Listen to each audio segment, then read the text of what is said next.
रामनवमी की दिव्य कहानी। जब धरती पर आए भगवान श्री राम। हिंदू धर्म में रामनवमी का पर्व अत्यंत पवित्र और महत्वपूर्ण माना जाता है। यह वह दिव्य दिन है जब भगवान श्री राम ने धरती पर अवतार लिया था। यह पर्व हर साल चैत्र मास के शुक्ल पक्ष की नवमी तिथि को मनाया जाता है। इस दिन अयोध्या नगरी में भगवान श्री राम का जन्म हुआ था। श्री राम को धर्म, सत्य, मर्यादा और आदर्श जीवन का प्रतीक माना जाता है, इसलिए उन्हें मर्यादा पुरुषोत्तम कहा जाता है। अयोध्या नगरी और राजा दशरथ। बहुत समय पहले अयोध्या नगरी में राजा दशरथ नाम के एक महान और धर्मप्रिय राजा राज्य करते थे। उनकी 3 रानियां थीं, माता कौशल्या, माता कैकेयी और माता सुमित्रा। अयोध्या एक समृद्ध और खुशहाल राज्य था, लेकिन राजा दशरथ के मन में एक गहरी चिंता थी। उनकी कोई संतान नहीं थी। उन्हें डर था कि उनके बाद राज्य का क्या होगा। इसी चिंता में वे अक्सर दुखी रहते थे। ऋषि वशिष्ठ की सलाह। एक दिन राजा दशरथ ने अपने गुरु ऋषि वशिष्ठ से अपनी चिंता साझा की। ऋषि वशिष्ठ ने उन्हें पुत्र प्राप्ति के लिए यज्ञ करने की सलाह दी। उन्होंने कहा कि यदि वे पुत्र कामेष्टि यज्ञ करेंगे तो भगवान की कृपा से उन्हें संतान प्राप्त होगी। राजा दशरथ ने तुरंत इस यज्ञ की तैयारी शुरू कर दी। इस यज्ञ को कराने के लिए महान ऋषि ऋष्यशृंग को आमंत्रित किया गया। पुत्र कामेष्टि यज्ञ का चमत्कार। जब यज्ञ पूर्ण हुआ तब यज्ञ की अग्नि से एक दिव्य पुरुष प्रकट हुए। उनके हाथ में अमृत के समान पवित्र खीर से भरा हुआ पात्र था। उन्होंने राजा दशरथ को वह खीर देते हुए कहा कि इसे अपनी रानियों में बांट दें। इससे उन्हें दिव्य संतान प्राप्त होगी। राजा दशरथ ने वह खीर सबसे पहले माता कौशल्या को दी, फिर माता कैकेयी को और शेष खीर माता सुमित्रा को दे दी। कुछ समय बाद तीनों रानियां गर्भवती हो गईं और पूरे अयोध्या में खुशी की लहर दौड़ गई। भगवान श्री राम का जन्म। समय बीतता गया और वह पवित्र दिन आ गया। चैत्र मास की शुक्ल नवमी के दिन दोपहर के समय माता कौशल्या ने एक दिव्य बालक को जन्म दिया। यह कोई साधारण बालक नहीं था, बल्कि स्वयं भगवान विष्णु का अवतार था, जिन्होंने भगवान श्री राम के रूप में जन्म लिया। इसी दिन माता कैकेयी ने भरत को जन्म दिया और माता सुमित्रा ने लक्ष्मण और शत्रुघ्न को जन्म दिया। पूरी अयोध्या नगरी में उत्सव मनाया जाने लगा। हर घर में दीप जलाए गए, मिठाइयां बांटी गईं और मंदिरों में भजन कीर्तन होने लगे।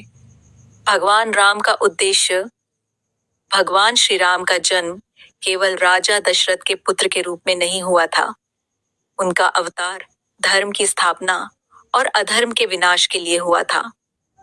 उस समय पृथ्वी पर रावण नाम का एक अत्यंत शक्तिशाली और अहंकारी राक्षस था। रावण ने अपने बल और घमंड के कारण देवताओं और ऋषियों को परेशान कर रखा था।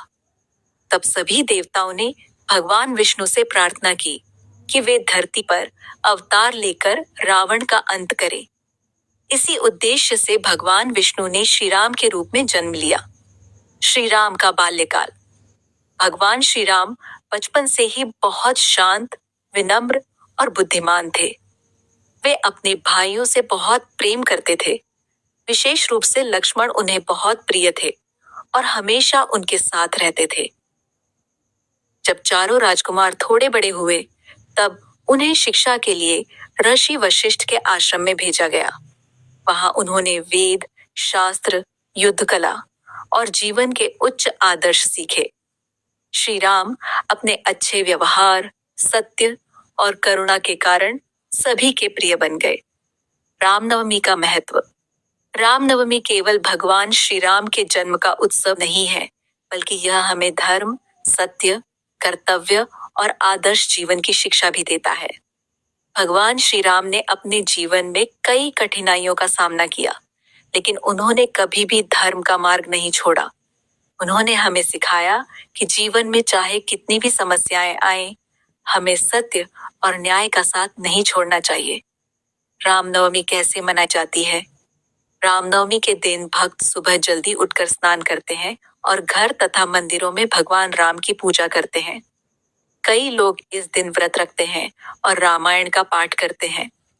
अयोध्या में इस दिन बहुत बड़ा उत्सव मनाया जाता है। मंदिरों को फूलों और दीपों से सजाया जाता है और भगवान राम की झांकियां निकाली जाती हैं। भक्तजन राम नाम का कीर्तन करते हैं और भगवान से अपने जीवन में सुख, शांति और धर्म के मार्ग पर चलने की शक्ति मांगते हैं। रामनवमी की यह दिव्य कथा हमें सिखाती है कि सच्चाई, धैर्य और भक्ति से जीवन में हर कठिनाई को पार किया जा सकता है। भगवान श्री राम का जीवन हमें प्रेरणा देता है कि हम भी अपने जीवन में आदर्श, प्रेम और करुणा को अपनाएं। जब हम भगवान राम के बताए रास्ते पर चलते हैं, तब हमारा जीवन भी सुख, शांति और सफलता से भर जाता है। इसीलिए हर वर्ष रामनवमी का पावन पर्व हमें याद दिलाता है कि जब भी दुनिया में अधर्म बढ़ता है, तब भगवान किसी न किसी रूप में अवश्य आते हैं और धर्म की रक्षा करते हैं। ऐसे ही और कहानी और कथा सुनने के लिए हमारे चैनल को लाइक, शेयर, फॉलो और सब्सक्राइब करें। धन्यवाद।